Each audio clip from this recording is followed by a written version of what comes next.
다 함께 일어나서 하나님 말씀이 있습니다. 요한복음 8장 10절부터 12절 말씀입니다.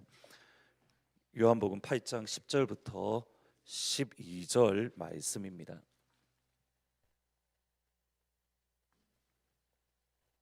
요한복음 8장 10절부터 12절 말씀입니다. 같이 읽겠습니다. 시작. 예수께서 일어나사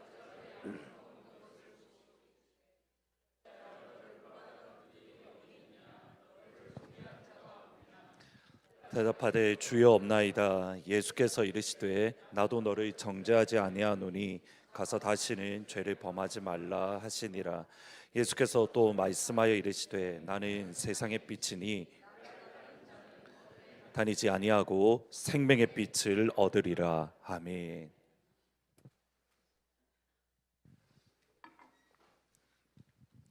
심리학자이신 김경희 교수님의 강의 영상 가운데에 이런 내용을 보았던 기억이 있습니다.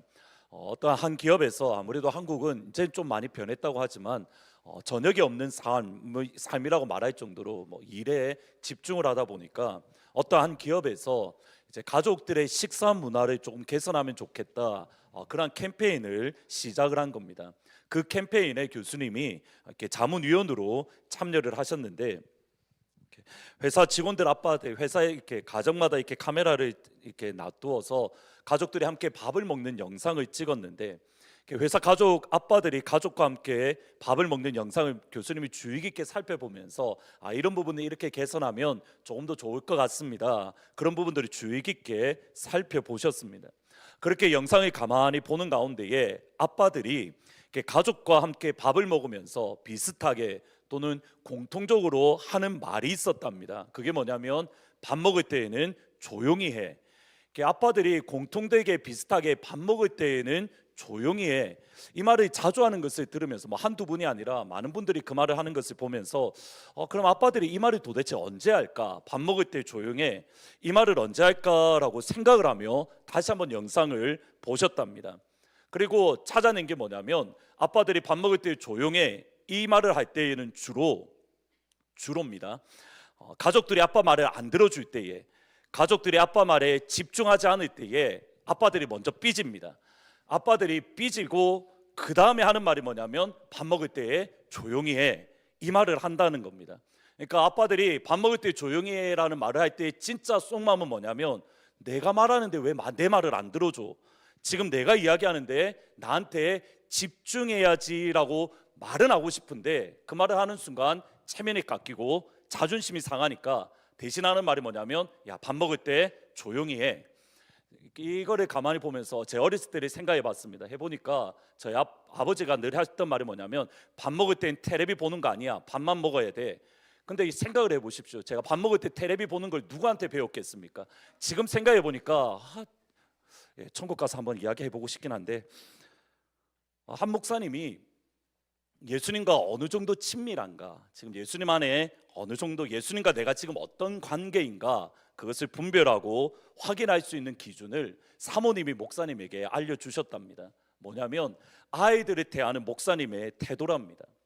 목사님이 예수님 안에 있고 또 예수님과 친밀하고 주님의 따스함 안에 거하면 아이들이 대할 때에 주님의 따스함으로 아이를 대하고 사랑으로 대하고 친밀함으로 대한답니다. 반면에 예수님과 목사님과의 관계에 무언가 문제가 생기고 주님의 사랑에서 조금 벗어나기 시작하면 그 즉각으로 나타나는 현상이 아이들에게 짜증을 내고 또는 아이들에게 퉁명스럽게 대하는 그런 모습을 보이셨답니다. 그래서 사모님이 목사님에게 아이를 대하는 태도를 보면 예수님과 어떤 관계인가를 어느 정도 알 수 있었다라고 말을 하는 겁니다.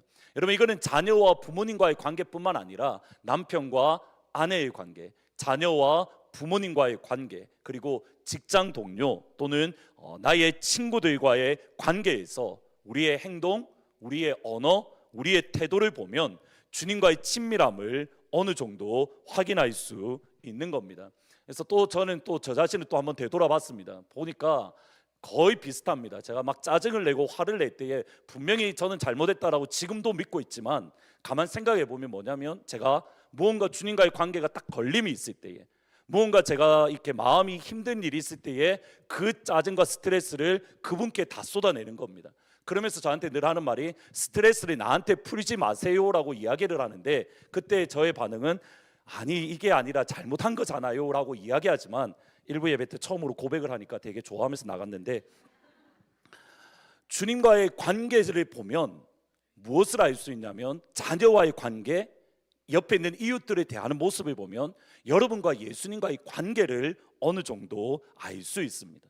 주님이 내 옆에 있다는 것을 피부로 느끼면 주님과 주님의 그 사랑과 주님의 그 따스함이 내 안에 완전히 들어가면 내 안에서 예수님의 따스함이, 예수님의 친밀함이, 예수님의 언어가, 예수님의 행동이 흘러 나옵니다.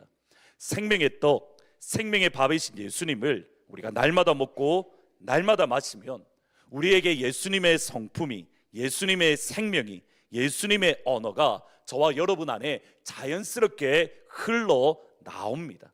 우리가 예수님을 먹는다는 것은 예수님을 믿는 겁니다. 예수님을 마신다는 것은 예수님을 믿는 겁니다. 예수님을 먹고 예수님을 마시고 예수님을 믿는 것은 우리가 그 예수님 안에 온전히 거하는 것.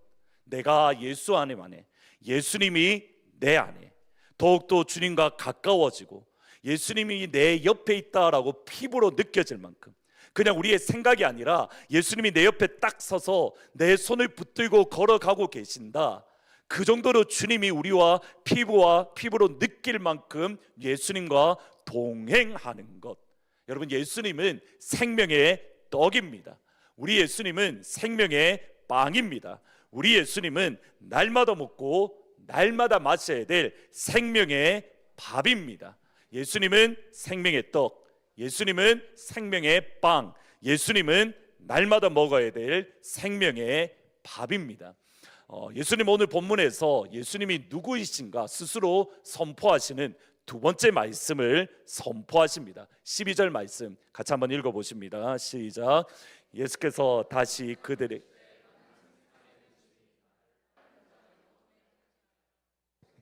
빛을 얻으리라.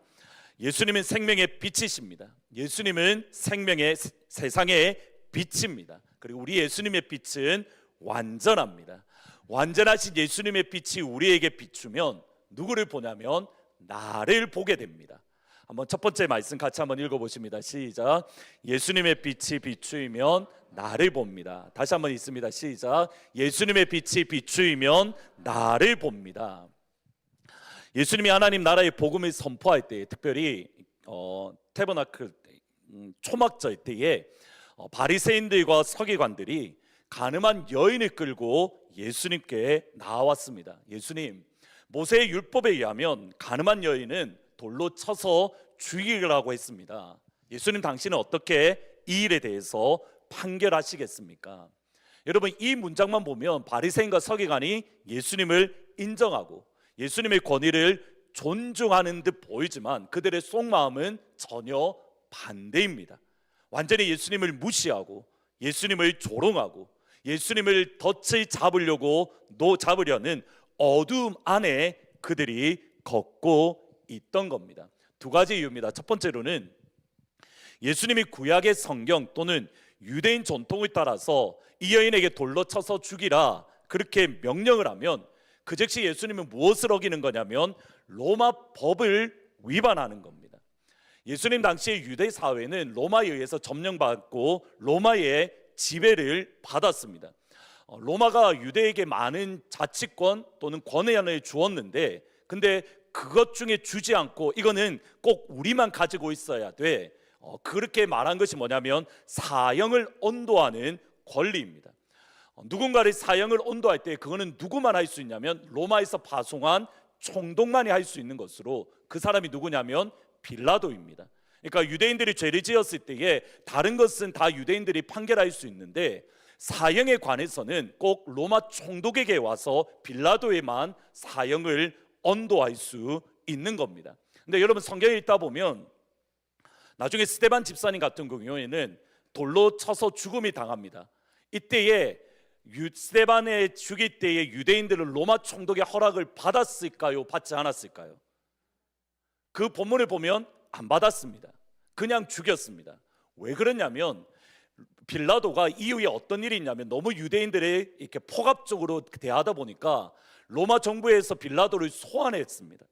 소환하고 다시 총독을 파송하는 그 기간에 일어났던 일이 스데반 집사의 순교였습니다. 그러니까 일반적으로는 로마 총독만이 사형을 언도할 수 있는데 예수님이 이 여인을 죽여도 된다라고 말하는 그 순간 예수님은 로마법을 어기고 반역죄로 죽을 수 있는 위기였던 겁니다. 반대로 이 여인에게 돌로 쳐서 치지 않아도 된다, 이 여인을 살려주어야 된다라고 말을 하면 유대인들의 전통 또는 모세의 율법을 어긴 것으로 사람들에게 손가락질을 받습니다. 예수님이 하나님이 보내셨다고 하는데, 하나님의 사람이라고 하는데 율법을 어기네, 말씀을 어기네, 정말 주님이, 하나님이 예수님을 보내신 게 맞을까? 사람들의 손가락질, 사람들의 비난을 받는 겁니다. 예수님이 이렇게 하시든 저렇게 하시든 위험하고 어렵고 비난을 겪을 수밖에 없는 덫을 두었던 겁니다. 이러한 상황에서 예수님은 몸을 굽혀서 손가락에 땅에 글을 쓰셨습니다. 어떤 글을 썼을까 사람들이 궁금하다 보니까 이렇게 5세기 당시에 어떤 그리스도인들이 뭐라고 했냐면, 예수님이 땅에 써서 글을 쓰신 게 뭐냐면 죄의 목록을 쓰셨다라고 이야기를 하는 겁니다. 예를 들어서 땅에 써서, 사실 이게 로마 이렇게 법정에서 하는 일이긴 한데, 안성수의 죄는 이런 죄를 지었어, 그 땅에다가 적는 겁니다. 또 다른 사람이 너는 이런 죄를 지었어, 너는 이런 죄를 지었어, 그렇게 생각을 했지만 사실은 정확하게 알 수는 없습니다. 어떤 내용인지 모르지만 예수님이 땅에 엎드려서 글을 쓰는 동안 이것을 기대하지 못했던 사람들이 모두 다 예수님께 집중하는 겁니다. 무슨 글을 쓰고 계시지? 이때 주님이 일어나서 했던 말이 이겁니다. 죄 없는 사람이 먼저 돌로 던지라. 죄 없는 사람이 먼저 돌로 치라. 그리고 나서 다시 땅에 글을 쓰십니다. 예수님의 말씀을 들었던 많은 사람들이 한 사람 두 사람 그 자리를 떠나고 예수님과 여인만 남았습니다. 그리고 그 순간에 예수님과 여인만 남았던 그 시간에 세상의 빛, 생명의 빛이 여인에게 비추어졌습니다. 8장 10절 11절 말씀입니다. 같이 읽습니다. 시작. 예수께서 몸을 일으키시고 여자에게 말씀, 하나도 사람도 없느냐? 여자가 대답하였다. 주님, 한 사람도 없습니다. 예수께서 말씀하셨다. 나도 너를 정죄하지 않는다. 가서 이제부터는 다시는 죄를 짓지 말아라. 여인을 정죄하던 모든 사람들이 다 그 자리를 떠나고 그 자리에 오직 예수님과 여인만 남았습니다. 나도 너를 정죄하지 않으니 다시는 죄를 짓지 말라. 예수님이 생명의 빛이라, 또는 예수님이 세상의 빛이라는 말씀은 이것을 뜻합니다. 세상의 빛이요 생명의 빛이신 예수님께 나아가면 우리가 듣는 말씀은 이겁니다. 나도 너를 정죄하지 않으니 가서 다시는 죄를 짓지 말라. 많은 사람들이 비난하고, 많은 사람들이 정죄하고, 많은 사람들이 손가락질하는 그 죄를 지었다 하더라도 생명의 빛이신 예수님께 나아가면, 생명의 빛이신 예수님을 만나면 우리 주님은 어떻게 하십니까? 나는 너를 정죄하지 아니하노니. 여러분, 오해하시면 안 됩니다. 예수님께서 이 여인의 죄가 너 잘했어, 너 괜찮아, 이렇게 말씀하신 게 아닙니다. 너 분명히 죄를 지은 거는 맞아, 너 분명히 잘못했어, 너 분명히 넘어졌어, 너 분명히 실수했어. 그러나 나도 너를 정죄하지 않아. 분명히 죄를 지었던 죄인이지만 우리 주님은 그 죄인을 정죄하지 않으시고 용서하시고 그녀에게 자유를 허락해 주십니다. 그녀 10년 깊은 곳에 있었던 죄책감이라는 죄사슬을 끊어버리고 그녀에게 자유를 주십니다. 그녀 깊은 곳에 있었던 사람들의 시선, 모든 사람들이 나를 죽이려고 했던 그 따가운 시선, 나를 조롱하며 나를 비웃는 그 시선에서 생명의 빛이신 예수님을 만나면 사람들의 시선에서 자유를 얻을 수 있는 겁니다. 생명의 빛이신 예수님을 경험하면 우리에게 이 자유를 허락해 주십니다. 세상의 빛이신 예수님을 경험하면 세상이 줄 수 없는 이 자유가 우리 가운데에 흘러 넘치는 겁니다. 반대로 우리에게 이 자유가 없다면, 여러분들이 사람의 시선에 신경을 쓰고 있고 사람의 손가락질에 신경을 쓰고 있고 사람들의 조롱에 마음을 빼앗기고 있다면, 여러분에게 이 자유가 없다면 주님의 빛이 우리에게 더 비춰야 됩니다. 예수님의 생명의 빛이 우리 안에 더욱더 충만해야 됩니다. 그 생명의 빛을 향하여 우리는 달려나가야 됩니다. 빛이신 예수님을 만나면 그 어떤 자유가 우리에게 주어졌기 때문입니다. 고민은 이겁니다. 우리가 예수를 믿음에도 불구하고 이 자유를 누리지 못하는 경우가 많이 있습니다. 이렇게 월터 마셜이라는 목사님이 계십니다. 이렇게 목사님인데, 이 목사님이 항상 죄책감에 휩싸여 살았습니다. 내가 분명히 예수를 믿는데 하나님이라는 존재가 너무 두렵고 그것에 따라서 자신에 대한 절망, 내가 왜 이것밖에 안 되지? 자신을 향한 실망 가운데 깊이 빠져서 마음이 항상 무거웠습니다. 순간순간마다 두려움으로 사는 겁니다. 내가 혹시라도 하나님 앞에 죄를 지으면 어떻게 하지? 내 생각도 하나님이 아시는데, 나는 다른 사람은 몰라도 하나님은 내 모든 생각들, 모든 것들을 다 알고 계신데, 내가 이런 악한 생각들을 가지고 있는데, 내가 미워하고 있는데, 내가 더러운 생각을 가지고 있는데 하나님이 나를 책망하고 심판하면 어떻게 하지? 매 시간마다 두려움 가운데에 사는 겁니다. 이게 너무 마음이 진두르고 힘들다 보니 또 다른 한 목사님, 그 당시 토마스 구딘이라는 목사님이 찾아갔습니다. 목사님, 내가 이런 두려움 가운데 살고 있습니다. 내 마음이 너무 무겁고 진두릅니다. 어떻게 하면 됩니까? 목사님이 이 말을 쭉 들은 다음에 하셨던 말씀이 이겁니다. 지금 자네는 자네가 짓고 있는 죄 가운데에 가장 나쁜 죄, 가장 하나님이 미워하시는 죄, 가장 하나님이 싫어하시는 죄는 빼놓고 이야기하고 있네. 그것은 불신앙의 죄이네. 자네는 지금 자네의 죄악을 용서하고 자네의 본성을 거룩해 하신 예수님을 믿지 않고 있는 거네. 보셔야 됩니다. 월터 목사님이 충격을 받았던 겁니다. 내가 하나님 앞에 거짓말하는 것이 하나님 앞에 너무 두려웠습니다. 내가 악한 생각을 가지는 것이 하나님 앞에 너무 두려웠습니다. 그것이 하나님 앞에 거룩하지 못하고 하나님이 심판하는 것이 맞습니다. 그런데 한 번도 생각하지 못했던 죄, 아니 하나님이 가장 미워하시고 하나님이 가장 싫어하시고 하나님 앞에 가장 무서운 죄가 다른 겁니다. 무슨 죄입니까? 나를 용서하시는 하나님, 예수님의 십자가의 보혈로 나를 정결하다라고 인정해 주시는 예수님, 나도 너를 정죄하지 아니한다고 하시는 그 주님의 음성에 대한 신뢰, 믿음이었고 불신앙이 그의 마음 깊은 곳에 뿌리 내려 있었던 겁니다. 적어도 나는 예수님을 믿고 있다고 생각했는데 진짜 그 마음을 열어보니 예수님을 믿는 믿음이 그 가운데에 있지 않았습니다. 여러분 기억하셔야 됩니다. 우리 주님의 보혈은 능력이 있습니다. 예수 십자가의 보혈은 능력이 있습니다. 이유는 분명합니다. 우리 예수님은 하나님의 아들이시기 때문입니다.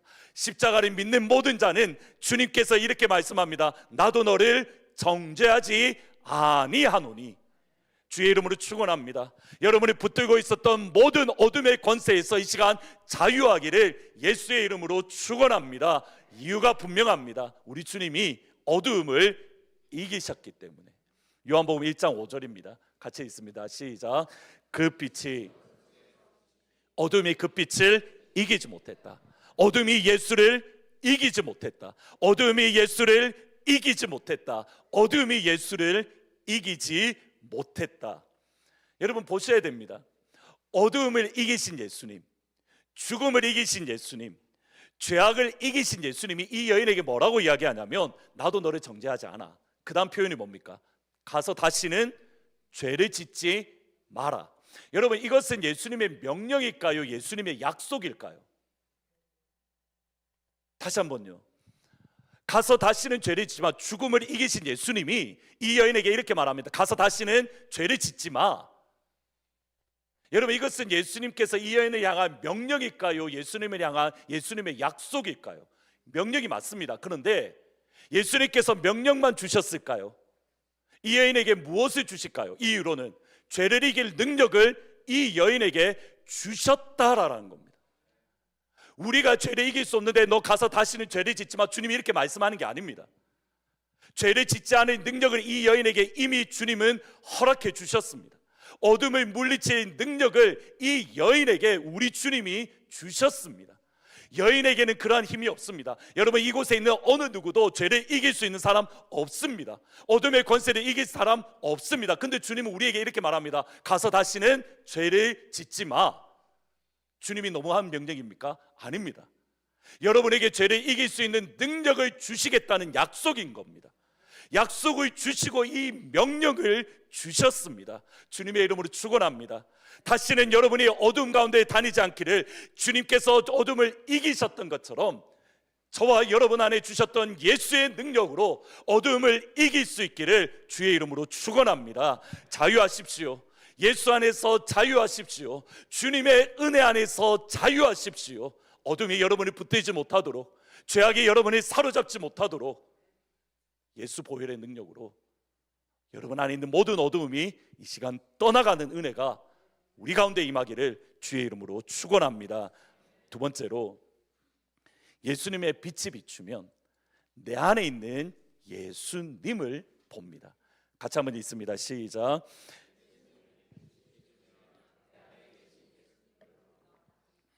예수님의 생명의 빛이다. 참 많은 설교도 들었고 또 저도 많이 본문을 많이 읽었습니다. 근데 어떤 측면으로만 생각했냐면, 예수님의 빛이 내한테 비쳐 그러면 내 안에 있는 더러움이 다 드러나고 주님 앞에서 나는 정결한 사람이 될 거야. 죄의 용서에 대한 말씀으로 이해했습니다. 주님은 내 안에 있는 거 아시잖아요. 내 안에 있는 거 다 드러내시고 주님이 주시는 거룩, 그 빛 안으로 들어가기 원합니다. 주님 앞에 감출 수 있는 것은 없습니다. 근데 다른 측면이 있습니다. 설교 준비를 하다 보니 맞네, 이런 측면이 있었네. 예수님의 빛이 우리 안에 비치면 하나님이 여러분 안에 심겨주신 아름다움이 드러납니다. 아멘하기가 힘드신 건 저도 알겠으나 저는 아멘할 겁니다. 저는 아름답다고 생각하기 때문에 하나님의 빛이 내 안에 비치면 주께서 내 안에 주신 아름다움이 드러납니다. 네. 주님의 빛이 내 안에 온전히 비치면 존귀와 영광으로 옷 입으신 예수님, 예수님의 그 아름다우심, 예수님의 그 영광, 예수님의 그 존귀하심, 예수님의 그 거룩하심, 예수님의 그 성품, 예수님의 그 언어, 예수님의 그 눈물이 내 안에 있는 것을 보게 됩니다. 이전에는 그게 안 보입니다. 근데 예수님의 생명의 빛이 내 안에 비치면, 내가 이때까지 예수가 없어서 너무 괴로워했는데, 내가 하는 말이 너무 악하고 내가 하는 생각이 너무 악하고 나는 잘못된 말만 하는 것 같은데, 주님, 내가 이제 거짓말 다시는 안 할게요. 그리고 뒤돌아서면 거짓말하고, 주님, 내가 다시는 악한 생각 안 할게요. 뒤돌아서면 다시 악한 생각하고. 제가 2주 전부터 뉴스를 끊었습니다. 하도 속이 시끄러워서 하나님 앞에 기도를 하고, 하나님, 내가 이제 적어도 앞으로 올 한해는 제가 전반기 안에는 제가 뉴스를 안 보겠습니다. 결심을 했습니다. 그러면 저는 뉴스를 봤을까요? 안 봤을까요? 저는 뉴스를 봤을까요? 안 봤을까요? 여러분의 목사님을 향한 신뢰가. 봤는데 뭘 봤냐면 그 정치 뉴스는 안 봤습니다. 정치 뉴스는 안 보고 제가 유튜브를 이렇게 보다가 이렇게 제 서브스크라이브 돼 있으니까 그거 한 번씩 제목만 봤지 안 열었습니다. 그 유일하게 본 게 뭐냐면 이렇게 스포츠 뉴스를 봤습니다. 이제 그것도 끊어야 되는데, 하나님 안 보겠습니다라고 했으면 안 봐야죠. 근데 또 넘어지잖아요. 근데 나는 내 안에 예수가 없는 줄 알았는데, 신실함이 없는 줄 알았는데, 예수님 안에 빛이 내 안에 비치니 그래도 주님을 향한 신실함이 내 안에 있다는 걸 보게 됩니다. 예수님의 빛이 내 안에 비치면 내가 예수님의 기쁨이라는 것을 보게 됩니다. 예수님의 빛이 여러분에게 비치면 여러분이 예수님의 면류관인 것을 보게 됩니다. 예수님의 빛이 여러분에게 비치면 내가 주님의 사랑이라는 것을 보게 됩니다. 그리고 듣는 음성이 이겁니다. 사랑하는 자야, 나와 함께 가자. 주님의 빛이 충만하게 비칠 때에 비로소 내가 나를 보게 되는 겁니다. 진짜 내 모습. 사람이 나를 바라보는 모습이 아니라, 내가 나를 바라보는 모습이 아니라 예수님이 나를 바라보는 진짜 내 모습이 주님의 빛이 비칠 때에 진짜 보게 되는 겁니다. 리고렌 목사님이 감옥에 갇힌 재소자들에게 복음 전할 기회가 있었습니다. 근데 복음을 전하려 하는데 재소자들이 이렇게 집중을 안 하는 겁니다. 제가 대학교 때 한번 가봤는데 진짜 정신이 없습니다. 이렇게 감옥 갔다는 말이 아니고 복음 전하러 갔는데 이렇게 한 몇 번 갔습니다. 교회에서 갔기 때문에. 근데 진짜 막 이렇게 집중을 안 합니다, 사람들이. 목사님이, 리고렌 목사님이 어떻게 이 사람들이 집중할까 기도하다가 주머니에서 100불짜리를 꺼냈습니다. 제가 진짜 100불을 가져오려다가 제가 안 가져왔는데, 이게 지금부터 뭐라고요? 100불입니다. 이거 뭐라고요? 100불입니다. 종이 아닙니다. 목사님이 이걸 들고 이렇게 말하는 겁니다. 여러분, 몇십 년 전이니까 오늘날이 100불이 아닙니다. 몇십 년 전이니까 얼마나 큰 돈이었겠습니까? 여러분, 100불 갖고 싶은 분 손들어 보십시오. 어떻게 할까요? 다 듭니다. 100불 갖고 싶은 분 다 들었습니다. 그 다음에 목사님이 이렇게 합니다. 좀 구개고 찢었습니다. 제가 이것 때문에 제 돈을 안 가져왔습니다. 찢었습니다. 100불 갖고 싶은 분 다 손듭니다. 한 번 더 합니다. 다 구개고, 그 다음에 사실은 더 심하게 하셨습니다. 하고 던져서 발로 밟았습니다. 다시 들었습니다. 갖고 싶으신 분 다 듭니다. 찢었다고 100불이 99불이 됩니까? 침 뱉으면 이게 80불이 됩니까? 여러분, 그럼 침 뱉은 거 저 다 주십시오. 침을 뱉든 구개든 찢든 100불은 여전히 100불입니다. 그러면서 목사님이 하셨던 말씀이 이겁니다. 이것이 아버지 하나님이 우리에게 해주신 일입니다. 여러분, 학대 당하셨습니까? 이용 당하셨습니까? 쓸데없는 사람이라고, 쓸모없는 사람이라고 모욕 당하셨습니까? 지금 여러분이 이 자리에 있는 것, 여러분의 잘못으로 대가를 치르고 있습니다. 지금 우리가 바로 이것처럼 구겨지고 찢어지고 침뱉음을 당하고 발로 밟힌 100불과 같습니다. 그러나 하나님 앞에서의 여러분의 가치는 단 $1도 떨어지지 않습니다. 여러분의 모습 그대로 주님은 사랑하십니다.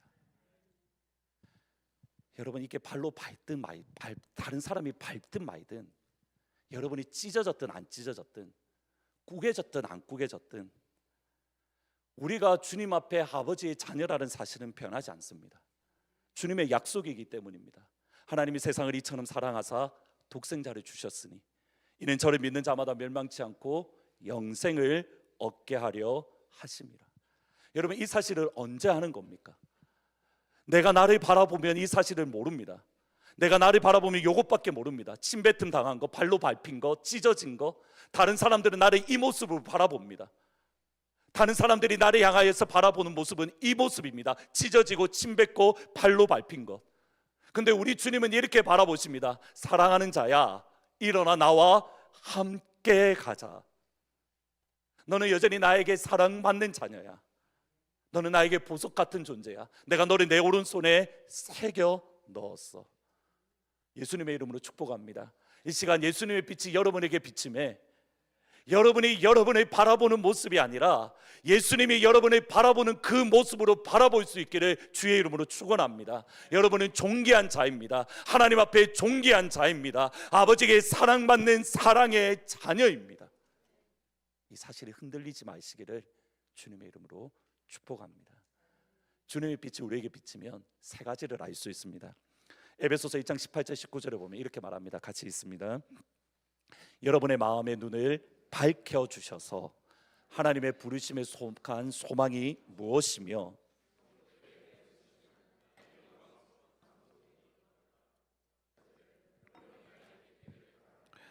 또한 믿는 사람들인 우리에게 강한 힘으로 활동하시는 하나님의 능력이 얼마나 엄청나게 큰지를 여러분이 알기 바랍니다. 처음에 뭐라고 이야기하시냐면 여러분의 마음의 눈이 밝혀주셔서 예수님의 생명의 빛이 여러분에게 비추어 주셔서 the eyes of your heart may be enlightened. 여러분의 마음의 눈이 하나님께서 빛을 비추어 주시면 첫 번째로는 하늘의 소망을 알게 됩니다. 하나님의 빛이 우리 가운데 비추어지면 하나님께서 우리에게 주신 영광스러운 기업의 풍성함을 보게 됩니다. 하나님의 빛이 우리에게 비추어지면 우리 안에 역사하는 하나님의 능력을 경험하게 됩니다. 여러분, 주님의 빛이 여러분 가운데 이 시간 충만하게 비치면 어떤 일이 일어나냐면 이전에 볼 수 없었던 주님이 내 안에 주신 소망을 발견하고 주께서 내 안에 주신 소망 때문에 기뻐하고 흥분하고 즐거워할 수 있습니다. 생명의 빛이 여러분 가운데 비추어지면 이전에 볼 수 없었던 하늘의 영광이 내 안에 주어지면 하늘에 속한 기업을 바라보게 됩니다. 하늘에 속한 기업, 하나님의 풍성함을 바라보니 우리가 그때 하는 고백이 이겁니다. 가난해도 병이 들어도 시련의 밤 아프고 기뻐도 나는 결코 떠날 수 없어. 영광스러운 주님의 나라를. 주님의 영광의 기업이 있는 것을 보니 이 땅 가운데에서 가난해도 이 땅 가운데서 병이 들어도 그 길을 걸어갈 수 있는 겁니다. 내게 주신 부활의 능력이 있다는 것을, 이전에 없었던 예수의 부활의 능력이 있는 것을 보니 담대합니다. 무너져도 일어납니다. 능력이 없어서 나는 할 수 없다 포기하지 아니하고 주께서 내게 주신 생명의 능력으로 다시 한번 일어날 힘을, 주의 빛이 비칠 때에 그 능력을 볼 수 있는 겁니다. 선한목자교회 권사님 취임 예배 때에 이렇게 권사님의 간증을 읽었습니다. 이런 내용인데, 제자훈련이 하는 가운데에 권사님이 도중에 마무리를 못한 겁니다. 남편이 교회 다니는 것을 너무 싫어해서 뭐라고 이야기를 했냐면, 이렇게 예수를 믿지 않는데 독서 모임에 간다고, 내가 독서 모임에 있어서 간다라고 하면서 제자훈련을 거짓말로 받으셨던 겁니다. 그리고 쭉 제자훈련을 하다가 10과에 가서 이렇게 영적 전쟁이라는 챕터가 있는데 그 가운데 이런 내용이 있었답니다. 마귀는 거짓의 아비로 거짓말은 마귀의 역사야, 거짓말은 마귀가 하는 일이야 라는 것을 배우신 겁니다. 그리고 나서 마음에 찔렸습니다. 내가 제자훈련을 받고 있는데 남편에게 독서 모임이라고 거짓말한 게 찔린 겁니다. 그래서 남편에게 솔직하게 말하고, 내가 지금까지 독서 모임이 아니라 교회 행사에 갔다 왔습니다. 당신이 원하지 않으면 난 이제 그것에 참여하지 않겠습니다. 남편에게 솔직하게 이야기를 한 겁니다. 여러분, 이때의 권사님, 그때 집사님이었는데 여러분의 마음은 어떨까요? 남편이 가마 감동되어서 눈물을 뻥뻥 흘리며 맞다, 괜찮아, 네 그렇게 거짓말했는데 얼마나 네도 마음이 힘들었겠노, 괜찮아, 하나님이 그 마음을 감동시키는 걸 기대하고 고백하지 않았겠습니까? 한 번도 안 하신 것처럼. 저는 그랬습니다. 주님이 저한테 어떤 마음을 주시면 어떤 생각이냐면, 아하, 제가 만약에 나쁜 짓을 했습니다, 훔쳤습니다. 근데 잠바가 좋은데 제가 저 잠바를 훔쳤습니다. 저 잠바를 훔쳤다가 주님이 제 마음속에 찔림을 주는 겁니다. 가서 고백해. 그러면 제가 가서 고백을 합니다. 그러면 저는 주님의 말씀에 순종해서 가는 거니까 어떤 기대를 가지고 갈까요? 저를 용서해 줄 뿐만 아니라, 목사님 그거 저 하나 더 있으니까 가져가십시오, 그 기대가 저한테 있습니다. 왜요? 주님이 주신 마음이잖아요. 그 마음으로 나아갔는데 뭐라고 하냐면 막 화를 내면서 오히려 못 가게 하더랍니다. 이제 교회를 못 가게 하고 제자훈련 못 하게 하고 2과밖에 안 남았는데 그 제자훈련을 못 하게 하고, 그러니까 이제 이 집사님이 제자훈련 이제 결정을 그렇게 했으니까 집에 앉아서 기도를 하는데 마음이 너무 괴로운 겁니다. 주님 말씀 따라서 내가 순종해서 고백했는데 남편 마음은 못 바꿔줄 망정 제자훈련도 못 하고 주일날 예배도 못 가고, 주님 이게 뭡니까? 기도를 하는데 주님이 주셨던 마음이 이겁니다. 지금부터 진짜 제자 훈련이야. 지금까지 이론으로 배웠다면 이제 삶 속에서 진짜 제자 훈련을 받는 거야. 그리고 나서 시간이 지난 이후에 권사님 임직 받을 때에 했던 고백입니다. 당시에 세상에서 제일 미운 사람이 남편이었습니다. 예수님을 사랑하고 예수님을 갈망하는 마음으로 너무 사랑하고 예배 드리고 싶은데 주일마다 예배 못 가게 하는 남편이 너무 미웠고 차라리 혼자 살고 싶다는 생각도 있었는데 예수님을 바라볼 때마다 주님은 남편을 사랑으로 섬기라고 하십니다. 사랑으로 섬기니 남편이 변화되기 시작했습니다. 요즘 남편이 힘들다고 싶으면 저에게 왜 자기를 위해서 기도 안 하냐고 물어봅니다. 이제는 생각하지 못했는데 집에서 성경도 읽고 기도도 합니다. 남편은 제게 교회 냄새가 난다라고 말을 합니다.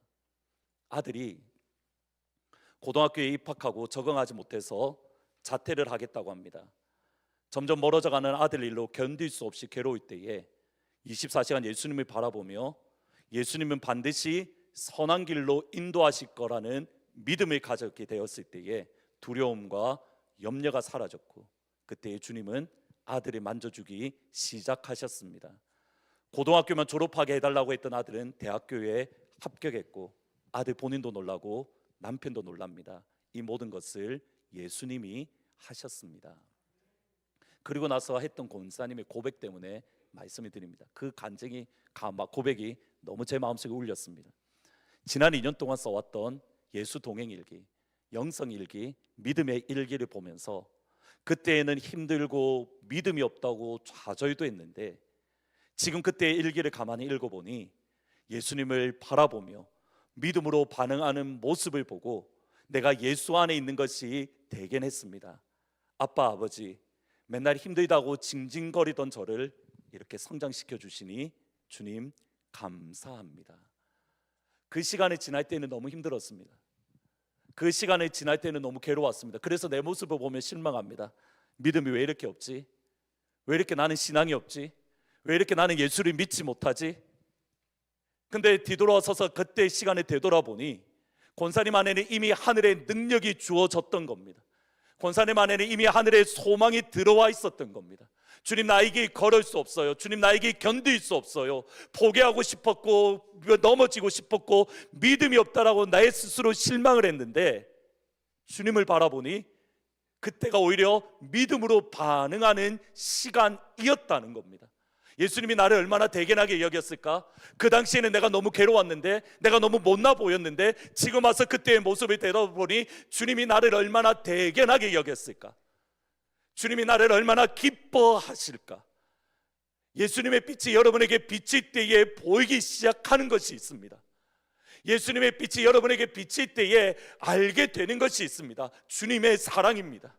여러분 안에 이미 주신 주님의 능력입니다. 여러분 안에 이미 주신 예수의 언어입니다. 여러분에게 이미 주신 예수의 마음입니다. 견딜 수 없는 게 아니라 견딜 능력을 이미 우리에게 주셨습니다. 예수의 사랑이 없는 줄 알았는데 예수의 사랑이 내 안에 꿈틀거리고 있는 겁니다. 넘어질 줄 알았는데 내 안에 예수의 인내가 놓여져 있던 겁니다. 그러기에 이 사실 때문에 마귀는 끊임없이 우리에게 복음의 빛이 가립니다. 고린도후서 4장 4절 말씀입니다. 같이 한번 읽어보십니다. 시작. 그들의 경우를 두고 말하면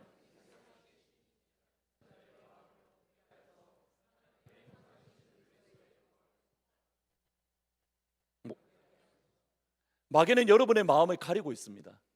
마귀는 우리의 영혼을 가리고 있습니다. 왜요? 우리의 영혼에 복음의 빛이 비추는 순간 소망이 있기 때문입니다. 마귀는 우리가 절망 가운데 살기를 원하는데 빛이 비치니까 소망이 생깁니다. 예수의 빛이 비치니까 하늘 영광을 바라보게 됩니다. 예수의 빛이 비치니까 주의 능력이 있음을 보게 됩니다. 승리하는 삶을 살아가는 겁니다. 주님이 원하시는 그 삶을 살아가는 겁니다. 그러기에 마귀는 끊임없이 우리에게 상황과 환경과 거짓말로 여러분의 마음에 생명의 빛이 전하지 못하도록 여러분의 영혼을 가로막고 있는 겁니다. 여러분의 하늘 소망에 여러분이 품고 있습니까? 하늘 영광을 여러분이 바라보고 있습니까? 예수의 능력이 여러분 안에 있는 것을 보고 계십니까? 여러분의 언어는 예수의 언어인 것을 보고 계십니까? 여러분은 예수의 말을 하고 있는 것을 보고 있습니까? 여러분의 눈빛은 예수의 눈빛인 것을 알고 계십니까? 지금 이 자리에 계신 100명의 눈빛이 예수님의 그 눈빛인 것을, 저를 바라보는 눈빛이 주님의 눈빛인 것을 알고 계십니까? 제가 아멘하면 좋겠으나 여러분의 하는 언어가 예수님의 언어라는 것을 알고 계십니까? 마귀가 그것을 못 보게 막는 겁니다. 내가 하는 말 사람의 말이야. 내가 하는 말 죄인의 말이야. 내가 하는 말 악한 말이야. 내 안에는 선한 것이 없어. 선한 것 있습니다. 여러분 안에 선한 것 있습니다. 예수 믿지 않을 때는 선한 것이 없다라고 말할 수 있지요. 예수 믿는 여러분에게는 선한 것이 여러분에게 이미 주어졌습니다. 세상 말에 거짓말에 속지 마십시오. 저도 속았습니다. 이번 주에 그 속았던 게 깨어졌습니다. 목회를 오래 하시는 분들과 이야기를 하다 보면 은퇴하신 목사님들도 마찬가지인데 공통적으로 하는 말이 이겁니다. 안 목사야, 사람 진짜 안 변해. 목회를 은퇴하신 분들도 이 말 합니다. 안 목사, 사람 진짜 안 변해. 그러니까 사람에게 소망 두지 마. 하도 은퇴하신 분들이 이 말을 하니, 그리고 뭐 짧은 목회의 경험 가운데에 진짜 안 바뀐다, 참 안 바뀌는구나 라고 생각을 하니까 그 말이 그냥 철석같이 믿은 겁니다. 사람 안 바뀌어. 사람은 안 변해. 본성은 안 바뀌어. 그러다가 제가 유기성 목사님 요즘 책을 좀 많이 자주 읽는데, 다른 책은 제가 가지고 있는 책이 다른 책은 다 읽고 딱 한 권이 저게 사실 좀 구석에 처박아 놓았던 책이 있습니다. 그게 뭐냐면 주 안에서 사람은 바뀐다, 이 책이 있었습니다. 근데 다른 책을 다 읽었으니까 이 책을 읽으려고 뺐는데 책 제목을 보면서 제 마음속에 어떤 마음이었냐면 이 마음이었습니다. 목사님은 대형교회니까 그 말을 하지요. 좋은 사람들을 만났으니까 그 말을 하지요. 그럼에도 읽었던 게 설교 예화를 통해 예화를 찾아야 되니까 그래서 억지로 읽었는데 한 40페이지 50페이지 있다가 제가 뒤통수 한 대 맞는 말을 들었습니다. 읽었습니다. 정확하게 이겁니다.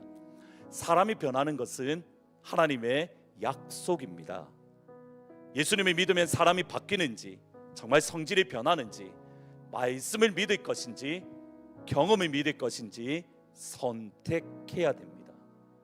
여러분, 이 말이 제 머리를 때렸습니다. 예수님은 우리를 변화시켜 주십니다. 여러분, 말로가 아니라 목회를 오래 하시는 분들과 상관없이 사람은 변화됩니다. 사람은 새롭게 됩니다. 무엇 때문에요? 우리 때문이 아니라 하나님의 약속이기 때문에 사람은 변합니다. 제가 지금까지 무엇에 속고 있었던 겁니까? 사람은 안 바뀌어, 안 목사 안 바뀌어, 사람은 안 변해, 그 속사람 안 변해, 속지마, 믿지마. 세상의 거짓말에 저는 그 말을 철떡같이 믿고 있었던 겁니다. 가만 생각해 보니 그게 아닙니다. 그 목사님이 무슨 말을 하든 상관없이 하나님의 약속의 말씀을 믿으면 되는 겁니다. 주의 약속의 말씀은 신실합니다. 이 말씀은 여러분을 변화시켜 줍니다. 이 말씀은 여러분을 새롭게 합니다. 이 말씀은 여러분을 일으켜 주십니다. 예수 안에 있으면 나도 바뀌고 그 사람도 바뀌고, 예수 안에 있으면 나도 바뀌고 걔도 바뀌고, 여러분의 자녀들이 다 바뀔 수 있습니다. 여러분의 자녀들이 변화될 수 있습니다. 주의 이름으로 이번에 여름 소련회 때 선교사님이 오시는데, 작년에 가을에 하셨던 선교사님이 오시는데, 이번 여름 방학 수련회에 우리 아이들이 완전히 깨어지기를 저는 지금부터 기도합니다. 우리 아이들이 변화되기를 기도합니다. 절대 안 바뀔 것 같은 걔가 변합니다. 절대 속썩일 것 같은 걔가 변합니다. 얘는 은혜 안 받기로 작정한 한 아이 같은 걔가 은혜 받을 겁니다. 주님의 약속이기 때문에.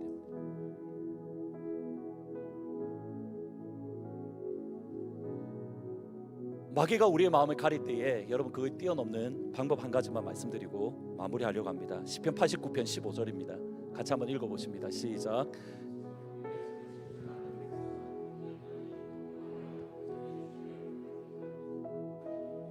주의 얼굴빛 안에 다니리로다.